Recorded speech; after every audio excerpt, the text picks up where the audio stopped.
북한 당국자 그리고 미국의 민간 인사들이 말레이시아 쿠알라룸푸르에서 이틀간의 비공식 접촉을 마무리했습니다. 한반도의 긴장 상황이 최고도로 치닫는 가운데 북미 간에 어떤 대화들이 오갔는지 짚어보겠습니다. 정영태 YTN 객원 해설위원 나와 계십니다. 안녕하세요. 네, 안녕하세요. 자, 이 비공식 접촉이라고 그러는데요. 네네. 이게 비공식이라는 게 어떤 의미를 갖는 겁니까? 그런데 비공식이라고 하면 이런 사람들은 네. 그 정부의 공식 대표도 사실 아닙니다. 네. 이제는 뭐 소위 미국 대화 대표를 했다든가 이런 어떤 경력을 가진 사람이지. 그러니까 예전 인물들이더라고요. 그렇죠. 보니까. 그래 예. 예를 들어서 이제 갈루치의 경우에는 네. 94년대 제네바 해가비를 했을 때 이미 자기가 이제 나름대로 잘못 판단했다는 것을 인정을 한 분이죠.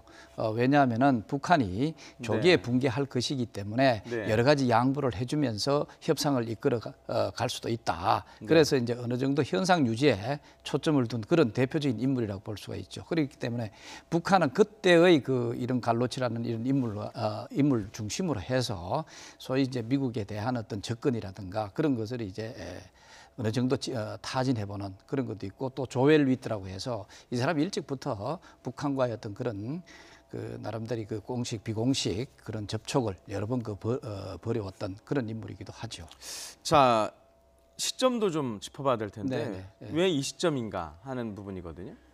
이건 뭐 꼭 이 시점만 한 것이 아니라 네. 북한은 끊임없이 자기들이 핵실험을 한다든가 그 장거리 미사일 이런 것을 발사를 하면서 끊임없이 자기들은 이제 동결이라고 하는 어떤 그런 카드를 쥐고 이것을 중심으로 미국 간의 어떤 그런 대화를 이끌어내려고 하는 계속 시도를 해온 그렇죠. 거죠. 그래서 네. 하면서 그렇기 때문에 이게 또 말을 또 어느 정도 듣지 않고 분위기가 좋지 않는다면 또 핵실험을 하고 나름대로 이런 것을 연이어가는 그런 모습을 보이고 있죠. 네. 지금 보면 북한은 뭐 항상 그렇지만 이제 핵 보유국 네네. 인정해달라는 건데 네. 미국은 핵 중단이 먼저다 이렇게 서로 입장을 서로 반복하는 걸로 이제 결과가 이제 그렇죠. 알려지고 있는데 그래도 미국 측에서는 좀 일부 진전이 있었다 이렇게 언급을 했어요. 이게 어떤 의미입니까? 일부 진전이 있었다면 뭐 딴 것이 아니라 그것은 네. 어디까지 대화를 통해서 나름대로 뭔가 협상이 필요하다 뭐 이런 정도의 뭔가 필요성을 끄집어냈을 가능성은 사실이 있죠. 원론적인 수준이에요. 예, 원론적인 수준이죠. 그러나 기본적으로 봤을 때 이 오바마 행정부 들어와서 북한이 지속적으로 이미 핵을 많이 개발을 해와 있고 이 핵 자체를 비핵화시킨다고 하는 그런 진정성이 사실 없다면은 네. 이 협상이라고 하는 건 의미가 없지 않느냐 하면서 지금 소위 이제 무시 전략과 같은 그런 것을 지속적으로 해오고 있는 상황이죠. 뭐 앞으로도 마찬가지일 겁니다. 아무리 북한이 뭐 핵 동결이다, 핵 동결 딴 게 아니에요.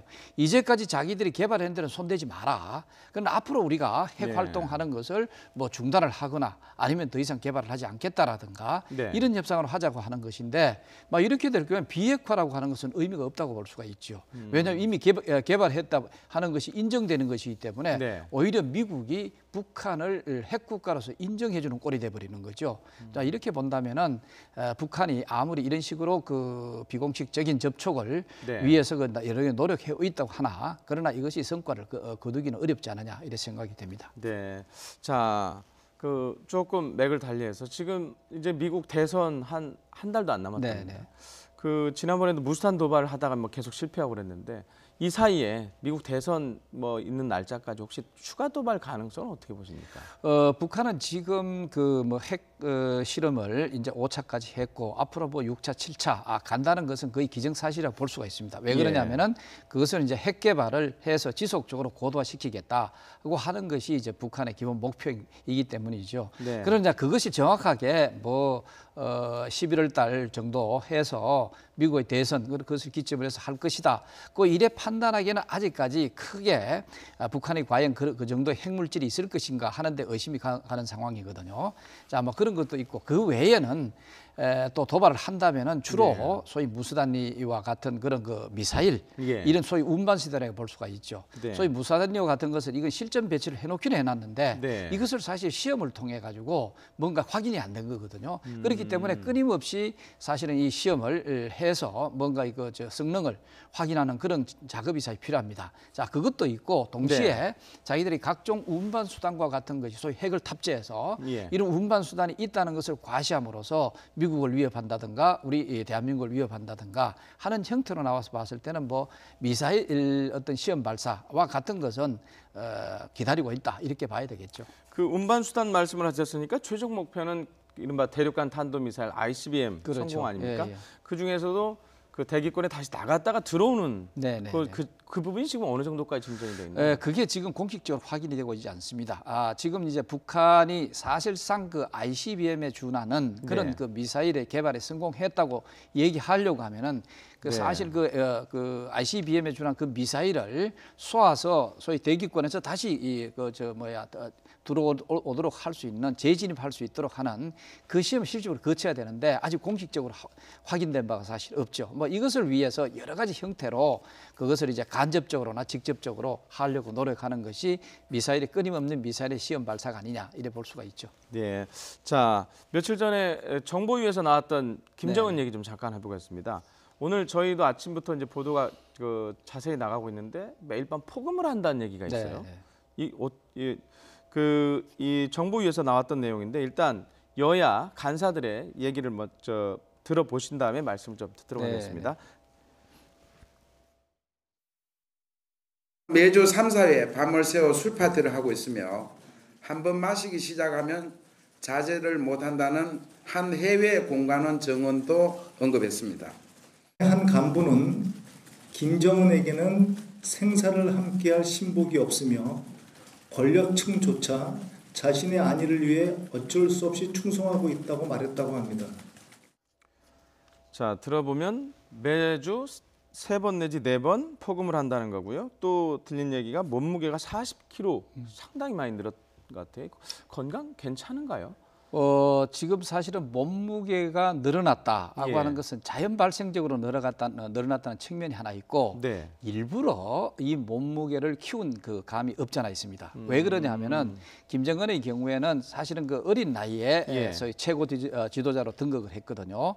그러면 가급적 이 빨리 어리고 젊은 어떤 그런 이미지에서 보다 더 완숙한 이미지, 소위 할아버지 김일성과 같은 네. 그런 좀 풍만한 그런 이미지를 보여주기 위해서 인위적으로 네. 이 몸무게를 키워왔다 이래 볼 수가 있죠. 이미 많이 키운 거 아닙니까? 그렇죠. 거기에서 이제 예. 그것이 인위적으로 시작을 해가지고 이제는 더 이상 스스로가 네. 이것을 어떻게 조절할 수 없을 정도로 자연 발생적으로 보다 더 많이 먹는다든가 이것이 이제 습관화됐다고 볼 수도 있죠. 뭐 이렇게 되다 보면은 자연 발생적으로 또 이게 몸무게가 커지는 그런 패턴을 사실 유지하고 있지 않느냐 이래 생각이 되고요.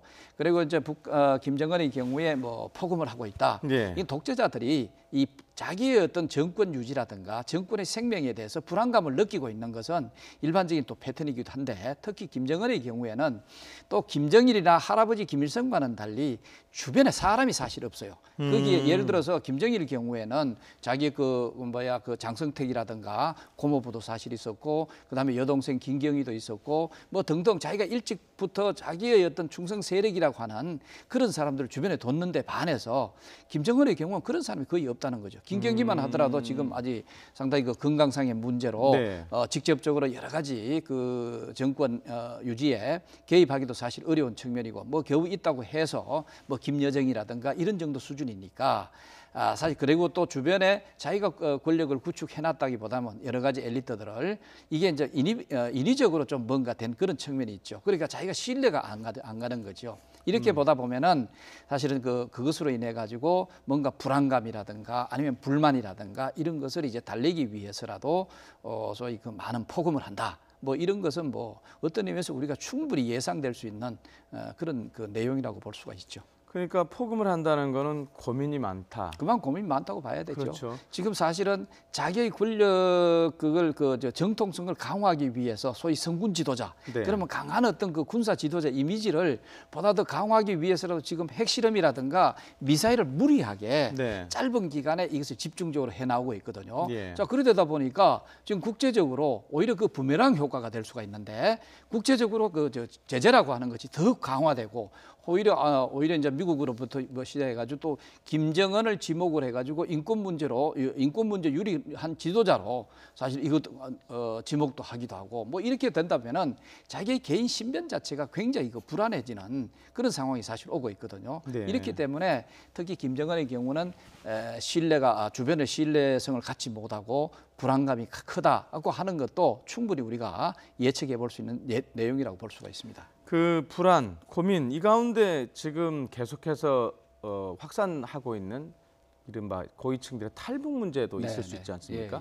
이렇게 되면 체제에 대한 부분으로 좀 점차 우리 대통령도 언급을 했지만은 그 부분으로까지 심화될 수도 있을까요? 그렇죠. 바로 이제 김정은이가 스스로가 불안해하는 내용이 궁극적으로 그것이라고 해요. 소위 체제 불안이라고 볼 수가 있는데 그 중에서 왜 그러면 자기가 이제 어린 지도자니까 스스로가 무시당하지 않기 위해서라도 상당히 그 공포 통치를 한 측면이 강하다고 볼 수가 있죠. 이 공포 통치라고 하는 것은 주변 엘리트들을 소위 꼼짝 못하게 강한 어떤 통치력을 발휘하는 그런 그 내용이라고 볼 수가 있는데 뭐 이렇게 됐을 때는 사실은 기존에는 말이죠. 그 북한의 지도자들이 엘리트들이 사실 수령에 대해서 충성만 다하는 그런 모습 보이면은 자기 죽을 때까지 자기 직이 보장이 되고 오히려 또 그 화스러운 어떤 나름대로의 화스러움을 누릴 수가 있는 그런 측면이 사실 있었습니다. 그러나 지금 김정은의 경우에는 그런 믿음이 사실 상실됐다는 것이죠. 네. 그렇다면은 김정은에 가까이 가면 갈수록 불에 타 죽는다고 하는 그런 어떤 그 얘기가 나오다시피 자꾸 멀리 도망가려고 하는 그런 움직임이 많다고 하거든요. 자, 이렇게 된다면은 스스로가 조금이라도 자기 스스로가 위협을 느낀다고 하면은 도망가는 것이 뭐 인지상정이라고 볼 수 있죠. 그렇다면 탈북자, 소위 그 엘리트들의 탈북 이런 것들이 늘어나는 이유이라고 볼 수가 있습니다. 예, 그 지난번에 그 더불어민주당 김병기 의원이 공개를 했지만은 항의 시위까지 있었어요. 그 이유를 보면 수도 전기가 끊기자 시당위원회에 몰려가서 집단 항의하는 사례가 있었다.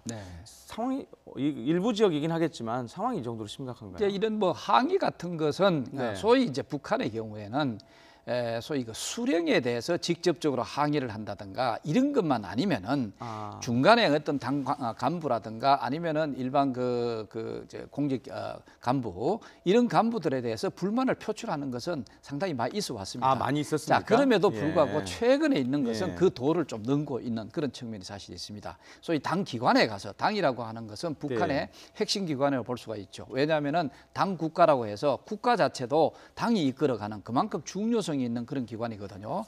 거기에 가서 시위를 했다고 한다는 것은 상당히 이제까지의 어떤 패턴에서 좀 더 도가 넘는 그런 그 시위 문화가 나름대로 지금 서서히 형성돼 가고 있는 것이 아닌가. 뭐 이렇게 본다면은 이것이 체제를 압박하는 그런 요소로서 부정적인 요소로서 작용될 수 있다. 뭐 이런 그 판단도 해볼 수가 있습니다.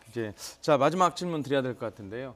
그 한미가 그 지난번에 외교 국방 장관 그 회담을 했는데 전략무기 한반도에 상시 순환 배치하자 이런 얘기까지 나왔는데 이게 공동 성명에 명시가 안 돼 있었어요. 그래서 일부 온도차도 있는 거 아니냐는 얘기가 있는데 이걸 어떻게 보십니까? 그게 상시 배치에 있어서는 아마 우리 국방부라든가 우리 국민들의 많은 그 열망이기도 사실 할 거예요. 그래서 이번에 이 SCM이라든가 소위 그 나름대로 그 국방장관, 양국 국방장관이라든가 이런 회의에서 사실 그 북한이 핵 무력 자체가 자꾸 그 강화되고 있는 상황에서 평시에도 북한이 이 핵을 나름대로 그 배경으로 해서 우리를 위협한다. 이렇게 봐서 이걸 억제를 해야 되는 그런 필요성이 있거든요. 그렇다면은 이것을 억제할 수 있는 것은 미국의 전략 무기 자체가 상시적으로 한국에 배치될 필요성이 사실이다. 그래야만이 평소에 북한의 그 위협을 억제할 수 있다. 이런 필요성 속에서 우리가 강하게 요구를 했고 상당한 부분 실무적으로 서로가 이것을 수용하는 그런 측면은 사실 있는 것 같아요. 그러나 앞으로 이걸 공식화하는 데 있어서는 좀 더 좀 치밀한 어떤 그 계획이라든가 이런 그 협의를 통해서 해나가지 않겠느냐 이래 볼 수가 있겠죠. 네, 자 김정은 포금 등 북한 관련 소식 알아봤습니다. 정영태 박사님이었습니다. 고맙습니다. 네, 감사합니다.